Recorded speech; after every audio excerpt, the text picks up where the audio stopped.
La reforma constitucional de Alfonso de los Heros,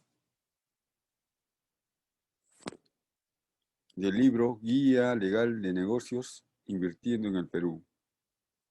editora Beatriz Bose. La reforma constitucional Alfonso de los Heros. En septiembre de 1993, el Congreso Constituyente Democrático, CCD, aprobó el texto de la nueva Constitución, acordando someterlo a referéndum popular. El 31 de octubre, el pueblo peruano votó a favor de la adopción de la nueva Constitución. La nueva Constitución abre una nueva institucionalidad al futuro, modernizando algunos aspectos de nuestra nación para superar el esquema socializante de inclinación estatista y poco flexible que contenía la Constitución de 1979, que en el fondo, más que proyectarse al futuro, consolidó un pasado que no había disparado al Perú ningún resultado positivo en cuanto al desarrollo económico y social e inserción en la comunidad internacional. El presente trabajo tiene por objeto proporcionar una descripción del marco constitucional peruano frente a las reformas emprendidas por el gobierno a partir del 28 de julio de 1990 en los campos social, económico e institucional vinculados tanto al régimen constitucional proveniente de la Constitución de 1979 como del régimen constitucional aprobado por referéndum popular el 31 de octubre de 1993. 1. Marco económico, social e institucional de la Constitución de 1979. La Constitución de 1979 tiene su origen en 12 años de dictadura militar, la que por las circunstancias sociales y políticas reinantes consideró en 1978, llegado el momento de entrar a un proceso de democratización del país. Para ello, el gobierno militar convocó a una asamblea constituyente mediante decreto ley que señalaba expresamente como un mandato la obligación de incorporar en la nueva Constitución las reformas sociales que la dictadura militar había adoptado a partir de 1968. Si bien este mandato no tendría por qué haber obligado a los constituyentes, pues una vez elegida la asamblea, ésta se convertía en un poder constituyente no sujeto a limitaciones, de hecho por la composición política de la misma, en que no había una mayoría predominante, se produjeron diversas alianzas en temas concretos en que los grupos políticos como el Partido Aprista peruano de centro izquierda, el Partido Popular Cristiano de centro derecha y la izquierda marxista fueron formando circunstanciales acuerdos para formular una nueva Carta Fundamental. Dada la orientación de la ley de convocatoria y la mentalidad de los integrantes de la Asamblea, en lugar de proyectarse una constitución hacia el futuro para el siglo XXI, se formuló más bien un esquema de influencia económica estatista y planificadora, con un Estado empresario y controlista que podía intervenir en múltiples aspectos de la vida social. Asimismo, se consagró en el texto constitucional muchas de las denominadas conquistas del gobierno militar, que no eran otra cosa que formas de populismo social que convirtieron al trabajo, a la propiedad, la inversión, el régimen agrario y otros aspectos fundamentales de la sociedad peruana en rígidos esquemas que a la larga demostraron su incapacidad para un desarrollo coherente y una modernización adecuada del país. Las posiciones de los grupos políticos mencionados dentro de la Asamblea, precisamente por la necesidad de ir llegando a acuerdos sobre los diversos temas contenidos en la Constitución, resultaron en soluciones la mayor parte de las veces declarativas o neutralizadas por acuerdos políticos o excesivamente reglamentaristas que, a la larga, han entorpecido la creación de figuras jurídicas modernas y han mediatizado el crecimiento económico del país. Puede decirse que como marco constitucional general ha sido una constitución adecuada a la realidad recogida del pasado, más que la proyección de un país hacia el futuro. A. Los derechos humanos y sociales. Posiblemente la parte mejor lograda de la Constitución de 1979 y de indudable inspiración social cristiana es la referida a los aspectos vinculados a los derechos fundamentales de las personas, en que se reproducen con algunas variantes los principios contenidos en la Declaración Universal de Derechos Humanos, En lo referente a la seguridad social, se adopta más bien un esquema algo rígido en que se atribuye preeminencia al Estado, no solamente en el manejo de una institución autónoma y descentralizada que tenga a su cargo la seguridad social de los trabajadores y sus familiares, sino también en la limitada posibilidad de coexista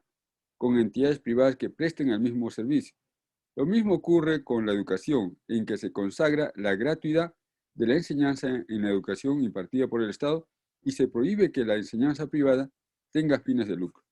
limitando el desarrollo formal de este sector, aun cuando en la práctica la educación se convirtió en un gran negocio en el Perú a través de entidades teóricamente no lucrativas y en consecuencia ajenas al sistema tributario, pero que constituían importantes fuentes de renta para sus promotores. En materia laboral, se consagró la estabilidad en el trabajo y prácticamente todos los derechos que en la generalidad de las legislaciones no son materia constitucional, convirtiendo la relación laboral en un esquema rígido que no resolvió en ningún momento el problema del desempleo. B. El régimen económico. En esta materia, la Constitución de 1979 consagra un claro marco estatista a pesar que en su mismo texto establece la libertad de la iniciativa privada. En materia económica se utilizan términos como justicia social, promoción del desarrollo, planes de desarrollo, orientación concertada de los sectores, planificación concertada de cumplimiento obligatorio, interés social, seguridad nacional, reserva de actividades al Estado, economía social de mercado, términos que no están definidos y que así como han permitido estructuras liberales en algunas áreas de la economía, han traído también como consecuencia una economía estatista, dirigida la aparición de un régimen empresarial del Estado que ha crecido en volumen permanente, pero que ha sido uno de los elementos fundamentales de la crisis que culminó con el descalabro económico del periodo 1985-1990, la falta de libertad económica auténtica y la posibilidad de que el Estado en cualquier momento interviniera o tomara a su cargo una actividad han traído una gran inseguridad en el campo de las inversiones y ha dado lugar a la toma de decisiones políticas desacertadas en el campo económico-social. En la práctica, lo que ha ocurrido es que la excesiva injerencia del Estado en el área económica no ha sido en bien del no definido interés social, sino que ha sido producto de decisiones políticas del grupo gobernante en cada momento, que han dado lugar al aprovechamiento y a los privilegios de unos pocos. Lo social interpretado con sentido político partidista ha devenido en indebidas promociones a particulares, incoherentes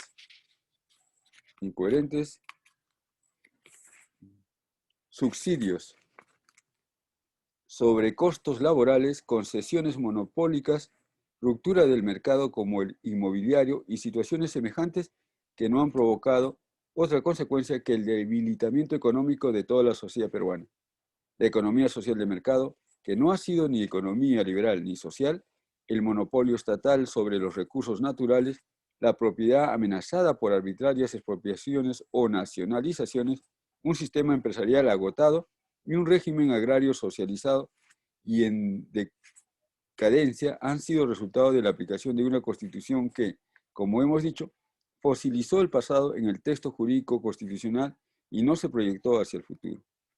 Podría decirse, en síntesis, que si bien la Constitución de 1979 permite al Estado una excesiva intervención en la economía, también hace posible su abstención, dependiendo finalmente del gobierno de turno y no de una política permanente o coherente del Estado, ni de un proyecto nacional que consagre este esquema.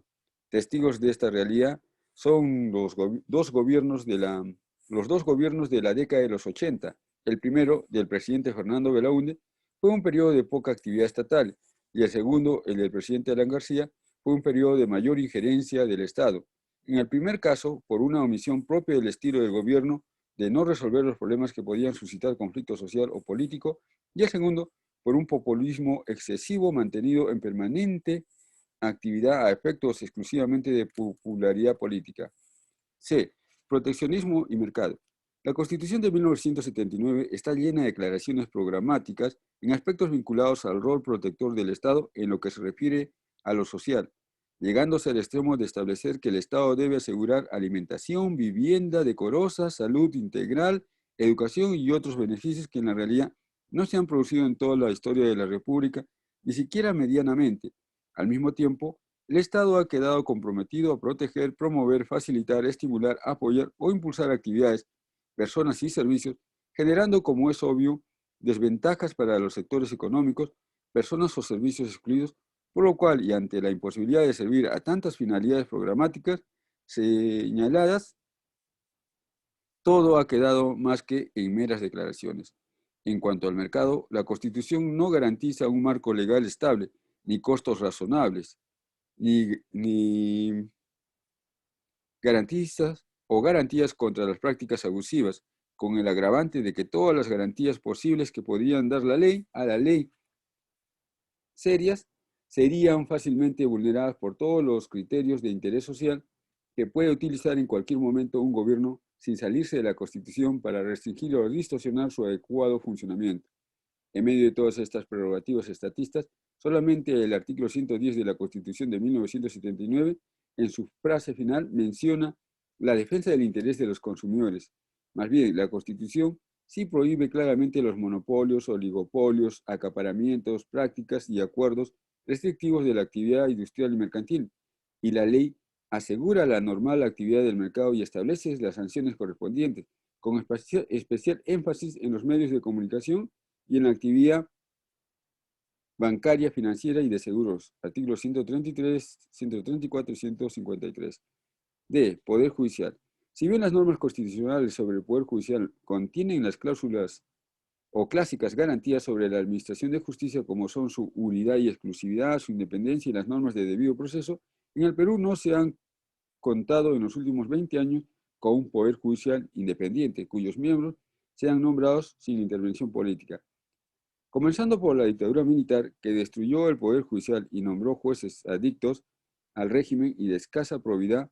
esta práctica ha continuado después de la vigencia de la Constitución de 1979, por la forma como se efectúa el nombramiento de los jueces, ya que en la mayor parte de los casos los representantes de las distintas entidades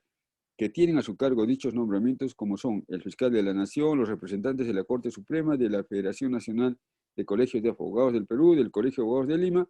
y las Facultades de Derecho de la República, estaban integradas mayoritariamente por personas vinculadas al gobierno de turno. Además, el Senado de la República ratifica los nombramientos de los magistrados de la República, por lo cual el magistrado que deseaba ocupar un lugar en la Corte Suprema tenía que efectuar un verdadero lobby entre los miembros del Senado para obtener una mayoría de votos favorables al nombramiento, desvirtuando de esta manera no solamente la majestad del cargo, sino propiciando el pago de favores políticos a cambio del nombramiento. Si a esto añadimos que el Tribunal de Garantías Constitucionales, órgano de control constitucional, no cumplió ningún rol efectivo durante todo el tiempo de su vigencia, pues también fue víctima de los nombramientos políticos y se comportó como una herramienta partidaria, podemos afirmar que no nos han debido extrañar la quiebra de los valores jurídicos en el país, la claudicación de jueces y autoridades y la corrupción observada en este campo durante los últimos 20 años. El Poder Judicial es el ámbito fundamental en que debe producirse una reforma profunda porque de su capacidad, moralidad y coherencia depende la adecuada aplicación del marco constitucional vigente o de aquel que lo reemplace, así como la participación del país. A. Gobernabilidad. O E. Gobernabilidad.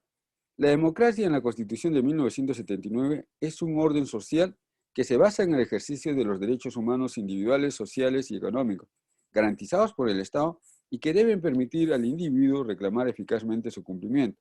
Se basa también en consensos y medios para superar las discrepancias y establecer reglas de juego que todos obligatoria y democráticamente deben respetar, incluyendo desde luego derechos a las minorías para que se expresen adecuadamente, pero siendo conscientes que esta expresión es de colaboración, de lealtad, de fiscalización, de opinión y de propuestas en un régimen regido por mayorías, todo lo cual debe funcionar dentro de un Estado de Derecho, es decir, un orden jurídico por el cual discurre y es controlado el poder político con reglas de equilibrio para que la asociación entre los poderes del Estado sean fructíferas.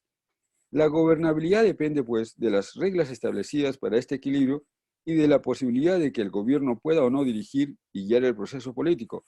posibilidad del ejercicio del poder mediante el gobierno. En la Constitución de 1979, si bien se consagra un régimen presidencial, considero que no se trata de un régimen puro, pues el Congreso, de acuerdo a las prerrogativas que le concede la Carta Magna, sobre todo en caso de que el Poder Ejecutivo no cuente con mayoría en el Congreso, puede convertirse fácilmente en una hegemonía parlamentaria y generar una absoluta obstrucción de las acciones del gobierno, creando por consiguiente una situación de ingobernabilidad cuyo efecto más saltante es la crisis política. Durante la vigencia de la Constitución de 1979, ha quedado demostrado que la gobernabilidad está basada en que el gobierno cuente con la mayoría parlamentaria. En caso contrario, la oposición funciona como elemento de obstrucción para hacer fracasar el proyecto político propuesto por el gobierno.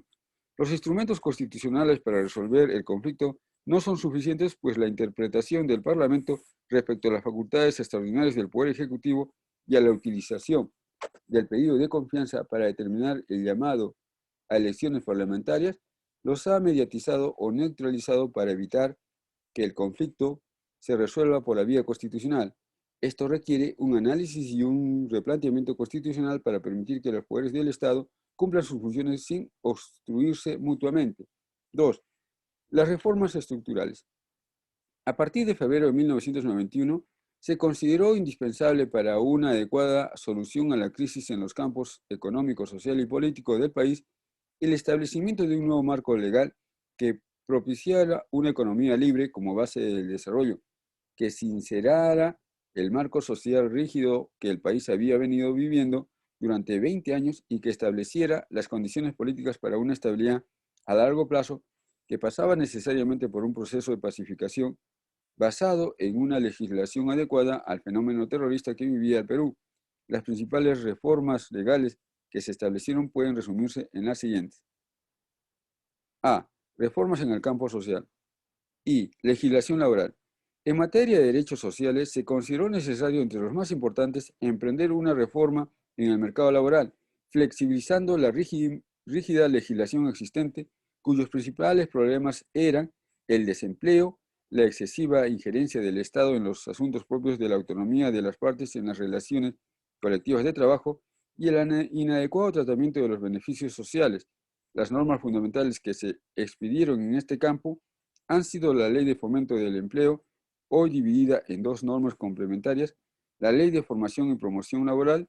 y la Ley de Productividad y Competitividad Laboral, que además de flexibilizar la rígida legislación existente, ha abierto la posibilidad a nuevas formas de contratación, a la creación de un empresariado laboral y a propiciar el empleo. La Ley de Relaciones Colectivas de Trabajo, que ha establecido un sistema sindical plural, una negociación colectiva abierta y libre y un ejercicio democrático del derecho de huelga, y las leyes de compensación por tiempo de servicios y unificación de beneficios sociales que han racionalizado estas prestaciones, convirtiéndolas en derechos tangibles vinculados directamente al trabajador y que éste controla a través del sistema bancario. I. Sistema de pensiones. Históricamente, la seguridad social en el Perú se había desarrollado a través de una institución constitucionalmente autónoma, pero funcionalmente dependiendo del poder político, lo que había llevado a que los beneficios pensionarios de la seguridad social se convirtieran en un sistema de reparto simple, con el agravante de la virtual quiebra de dicho sistema y en el consiguiente desamparo de miles de pensionistas. Importante decisión política del gobierno fue modificar el sistema de pensiones para introducir adicionalmente al ente público que monopólicamente prestaba estos servicios, un sistema privado de pensiones en el cual los trabajadores pudieran, a través de cuentas individuales administradas por entidades privadas, ir formando los fondos que constituirían su pensión al momento de la jubilación o al producirse la invalidez para el trabajo. Las administradoras de fondos de pensiones, AFP, se han iniciado en el Perú con este objeto y se espera además que produzcan un efecto benéfico en la economía a través de la creciente transacción de valores seguros autorizados por la Superintendencia de las AFP. 3. Reforma de la educación. En el campo de la educación, Se ha pretendido propiciar la participación y la iniciativa del sector privado, la gratuidad de la enseñanza incorporada a la Constitución de 1979 ha devenido en una gratuidad teórica por tratarse de un problema presupuestario, cuyo destino se ha aplicado mayormente al pago de los salarios de los maestros al servicio del Estado. Esta reforma propicia la libre entrada de la inversión privada en la educación, sin exoneración de impuestos, y permite una transferencia a los municipios y a sectores sociales organizados de la responsabilidad de las tareas educativas, respetando el Estado su compromiso con los sectores beneficiarios de la gratuidad de la enseñanza. 4. Programa social de emergencia. El alivio de la extrema pobreza es uno de los objetivos fundamentales dentro de un proceso de ajuste económico y de control de la inflación. El Fondo Social establecido para este efecto se proyecta hacia la población de menos recursos, con el objeto de ofrecer programas masivos de empleo, distribución de alimentos y de medicamentos básicos, desarrollo y creación de infraestructuras comunal básica y de distribución de bienes de capital que utilicen mano de obra. El manejo de estos fondos se efectúa a través de organizaciones privadas, iglesias y municipios, y su duración es temporal, es decir, mientras sea necesaria su presencia en el proceso de estabilización. Reformas económicas. Parte fundamental de las reformas emprendidas son las referidas a la economía, cuyo objetivo básico es permitir el libre flujo de capitales, la competitividad empresarial y la inversión sin restricciones. Esto implica no solamente modificar el marco regulatorio de la economía, sino también la legislación tributaria para reducir y simplificar los tributos. Las principales reformas emprendidas se enumeran a continuación. 1. Inversión privada nacional y extranjera. En este sector se reduce el rol del Estado en la economía, dejando que la actividad económica se desarrolle fundamentalmente a través del mercado, en especial mediante la participación privada en áreas antes reservadas al Estado. Tal es el caso de la actividad petrolera y en general del empresariado del Estado, que ha entrado en un proceso de privatización. La inversión, tanto nacional como extranjera, está sujeta a un tratamiento uniforme y no discriminatorio, garantizándose al inversionista extranjero la remesa de sus utilidades y capital y la posibilidad de que invierta en cualquier actividad económica. La Ley Marco para el Crecimiento de la Inversión Privada, Decreto Legislativo 757, y la Ley de Fomento de las Inversiones Extranjeras, Decreto Legislativo 662, garantizan las inversiones y las condiciones en que éstas se realicen, otorgándole seguridad jurídica y permitiendo, a través de contratos de estabilidad, que el Estado garantice la permanencia de los derechos reconocidos en la normativa vigente, especialmente en materia tributaria y laboral. 2. Privatización de empresas del Estado. El objetivo principal del proceso de privatización ha sido el de aumentar la competitividad y eficiencia en estas empresas, permitiendo la participación de la inversión privada en las mismas, sometiéndolas al sistema de mercado, dotándolas de ganancias modernas o gerencias modernas y eficientes, y evitando también las enormes pérdidas que generaban el país por su reconocida ineficiencia. La Ley de Promoción de la Inversión Privada en las Empresas del Estado, Decreto Legislativo 674, ha establecido los mecanismos de participación privada en estas empresas, creando la Comisión de Promoción de la Inversión Privada, COPI, como entidad que tiene a su cargo el proceso de privatización. 3. Sistema financiero. Una nueva legislación en la banca y en el mercado de capitales permite que este ambiente se regule por las reglas del mercado, eliminando las limitaciones a la inversión extranjera y permitiendo el acceso de esta al crédito local en iguales condiciones que los inversionistas nacionales. La Ley del Mercado de Valores, Decreto Legislativo 755, y la Ley General de Instituciones Financieras y de Seguros, Decreto Legislativo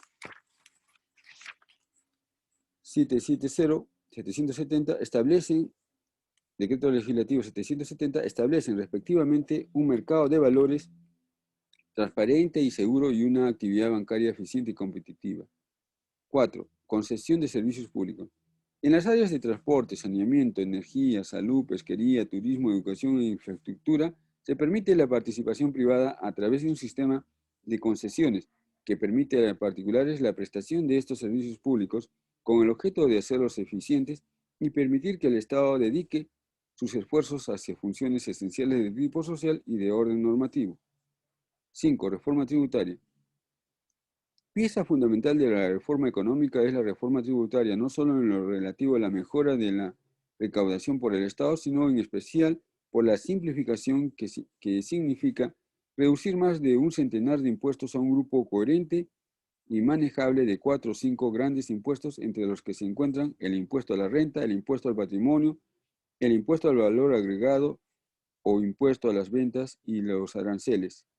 En materia arancelaria, en especial, se han eliminado los controles, licencias previas o registros para la importación, reduciéndose los costos de puertos y aeropuertos y consolidándose los aranceles en dos tasas generales del 15% y 25%, correspondiendo al primer nivel al 90% de las importaciones que se efectúan. 6. Actividades económicas. En otros campos de la inversión también se han realizado reformas importantes como aquellas vinculadas a la inversión agrícola que supera la reforma agraria efectuada en 1969, las normas sobre pesquería que levantan las restricciones a la inversión extranjera, las normas sobre petróleo que promueven la inversión en este campo y permiten nuevas formas de contratación, las nuevas normas mineras que permiten una mayor inversión en este campo mediante la suscripción de contratos de estabilidad y eliminación de derechos especiales del Estado. C. Reformas políticas. En este campo se han dado pasos importantes para la modernización de la estructura del Estado, la pacificación del país y la reforma del Poder Judicial. En cuanto al Estado, se ha reducido su injerencia en el campo económico para fortalecer las funciones que le son propias en los campos normativo y social. Ha sido importante el proceso de redimensionamiento del aparato burocrático, reorientando hacia la actividad privada a un importante volumen de burócratas que dependían del presupuesto público y que no cumplían funciones necesarias para la marcha del aparato del Estado. Respecto a la pacificación del país, se han dado importantes pasos para enfrentar el problema del terrorismo en sus verdaderas dimensiones, es decir, como un fenómeno político, social y militar y no exclusivamente como un problema policial. De allí los importantes avances que se han apreciado durante el presente régimen, en especial la acción de inteligencia contra las cúpulas dirigenciales de estos movimientos y que han dado lugar a su paulatina desmembración. En cuanto al Poder Judicial, al considerarse como fundamental la existencia de un Poder Judicial independiente y calificado como garantía de estabilidad jurídica y como instrumento de pacificación, se han dado pasos importantes para moralizar el sistema judicial, capacitar a los jueces y nombrar jueces idóneos que cumplan los objetivos señalados. El Congreso de la República nombró un jurado de honor de la magistratura, integrado por juristas independientes y de reconocido prestigio moral en la sociedad, que tomaron a su cargo la tarea de evaluar a todos los jueces del país y de efectuar los concursos para incorporar jueces idóneos en esta importante función del Estado. 3. Nuevo marco constitucional. La Constitución aprobada por referéndum en octubre de 1993 cierra un ciclo político importante que se inicia con la clausura del Congreso el 5 de abril de 1992. Continúa con el compromiso de Bahamas que da lugar a la elección de un Congreso constituyente en noviembre de 1992 y termina con la aprobación de este Congreso de un proyecto de constitución que fue sometido a referéndum de acuerdo con la norma de convocatoria a elección parlamentaria mencionada. Debe entenderse, pues, que el Perú cuenta con un nuevo marco constitucional y que en esta forma se cierra una etapa de conflicto político para ingresar a una nueva etapa que debe ser de proyección hacia el diálogo democrático para la formación de consensos que permitan establecer una institucionalidad duradera y que haga posible la gobernabilidad del país por un largo periodo de tiempo. El texto constitucional ha sido el fruto de un compromiso político del gobierno para retornar al régimen democrático suspendido el 5 de abril de 1992, compromiso que implicó el llamado a elecciones generales para la conformación de un Congreso Constituyente unicameral que cumpliera funciones constitucionales y legislativos al mismo tiempo y como resultado de su trabajo sometiera a referéndum de la ciudadanía un proyecto de constitución. Las elecciones para un CCD, Congreso Constituyente Democrático, no fueron objetadas por ningún grupo político y se realizaron con la presencia de observadores de la Organización de Estados Unidos, de Estados Americanos, devolviéndose así al país un marco democrático complementado con una nueva constitución. El trabajo dentro del Congreso Constituyente se ha caracterizado por la dinámica impulsada por una mayoría con claros objetivos de lograr un proyecto que defina de una manera distinta el equilibrio de poderes contenidos en la Constitución de 1979. A. Los derechos humanos y sociales. En esta materia, la nueva Constitución no ha hecho otra cosa que reproducir lo establecido en la Constitución de 1979 con muy ligeras y intrascendentes variantes que no alteran su contenido ni su sentido. En lo referente a la seguridad social, se ha adoptado un esquema flexible distinto al anterior por el cual el Estado garantiza el libre acceso a prestaciones de salud y pensiones a través de sistemas públicos, privados o mixtos supervisados por el Estado, cuyos fondos se aplican dentro de los límites y bajo las responsabilidades que la ley señala. Se supera así el régimen monopólico del Estado para la prestación de servicios de la seguridad social. Este nuevo marco ha permitido el desarrollo del sistema privado de pensiones, creándose los administradores de fondos de pensiones, AFP. En cuanto a la educación, la nueva Constitución señala un rol normativo y supervisor para el Estado, garantizando los servicios educativos para las personas que por su situación económica o sus limitaciones mentales o físicas lo requieren, así como la pluralidad de la oferta educativa, promoviendo la educación en los distintos niveles y modalidades, incluyendo a la comunidad en esta responsabilidad. Señala expresamente que solo la educación sin fines de lucro goza de beneficios tributarios, lo cual implica, por no estar prohibido, que la educación promovida por la actividad privada que tenga fines lucrativos estará sujeta al pago de impuestos como cualquier empresa.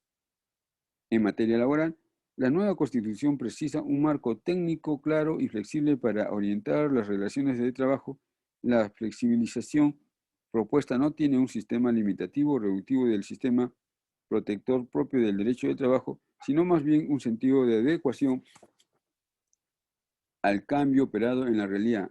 Se aparta del modelo anterior para definir adecuadamente la estabilidad laboral que se traduce en la adecuada protección del trabajador contra el despido arbitrario, dejando a la ley la determinación de las consecuencias jurídicas del despido injustificado.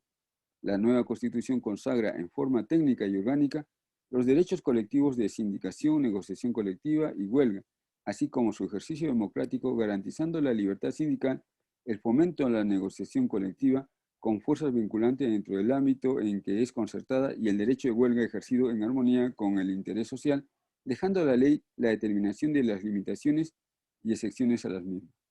B. El régimen económico. En este aspecto, la nueva Constitución elimina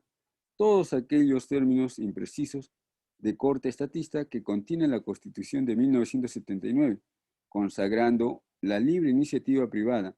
la defensa del interés de los consumidores, la libre competencia, el derecho a la información de consumidores y usuarios y la igualdad de trato a toda la actividad económicamente o económica. Asimismo, garantiza la libertad de contratación y la protege contra los cambios legislativos, en especial tratándose de contratos ley, que no pueden resolverse ni modificarse unilateralmente. Establece la igualdad de trato a la inversión extranjera y nacional, así como la libre disponibilidad de divisas y el libre cambio.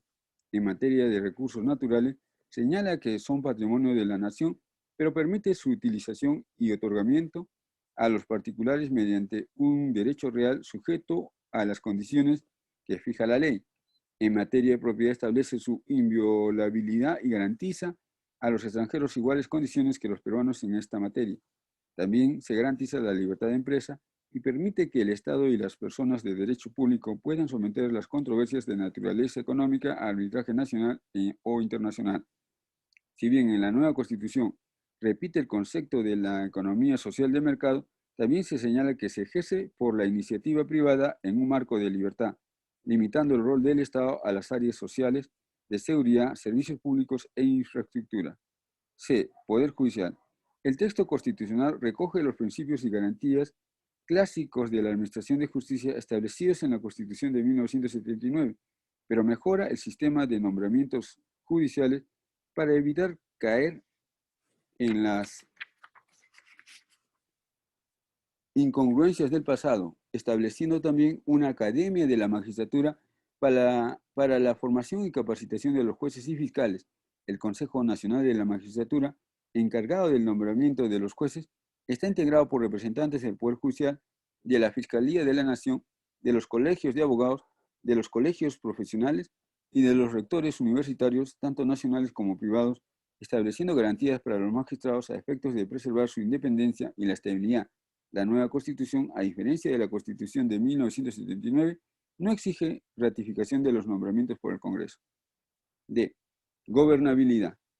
En todo momento del debate constitucional, la gobernabilidad ha sido uno de los problemas más importantes de resolver. Si bien han quedado plasmadas en la Constitución, las normas que otorgan atribuciones al presidente del Consejo de Ministros como un coordinador político al interior del Poder Ejecutivo y también con los miembros del Parlamento, la fórmula del proyecto original ha variado sustancialmente, pues la norma aprobada permite al presidente de la República disolver el Congreso si ésta ha censurado o negado su confianza a 2 consejos de ministros, debiendo convocar luego a elecciones en el plazo de 4 meses, sin que el presidente pueda disolver el Congreso en el último año de su mandato. Este mecanismo constitucional, con una ligera variante, 2 censuras o negativas de confianza en vez de 3, no difiere en lo demás del sistema de la Constitución de 1979, que fue precisamente el que ha generado permanente conflicto en la política nacional por no existir normas como no existen en la nueva Constitución, que ubiquen al Parlamento en caso de otorgar la confianza al Gabinete de Ministros. Esta situación, desafortunadamente, ha hecho que en el Perú los conflictos de poderes se terminen por resolver con la intervención de las Fuerzas Armadas. No se ha dotado, pues, a la Constitución de un sistema que permita una salida constitucional realista que no perturbe el orden democrático, ni se ha señalado la responsabilidad del Congreso en caso que otorgue confianza a un gabinete ministerial,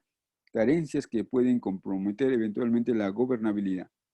Como resultado de la aprobación del nuevo texto constitucional, ha quedado también en la ambigüedad un tema que será necesario definir adecuadamente a través de la legislación que desarrolle la norma constitucional, que es el tema de la descentralización, pues no se ha definido adecuadamente el ámbito, extensión y atribuciones de la administración descentralizada, en especial en lo que se refiere al desarrollo de la autonomía municipal, que viene a ser la democracia de primer nivel.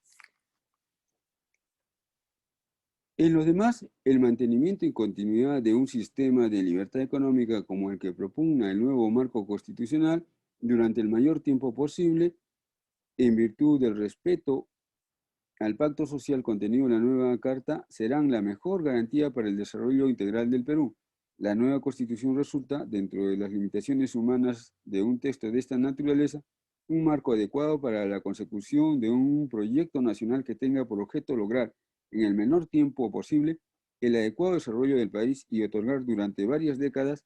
a través del consenso democrático, la necesaria estabilidad política para que el Perú logre consolidar auténticas instituciones democráticas.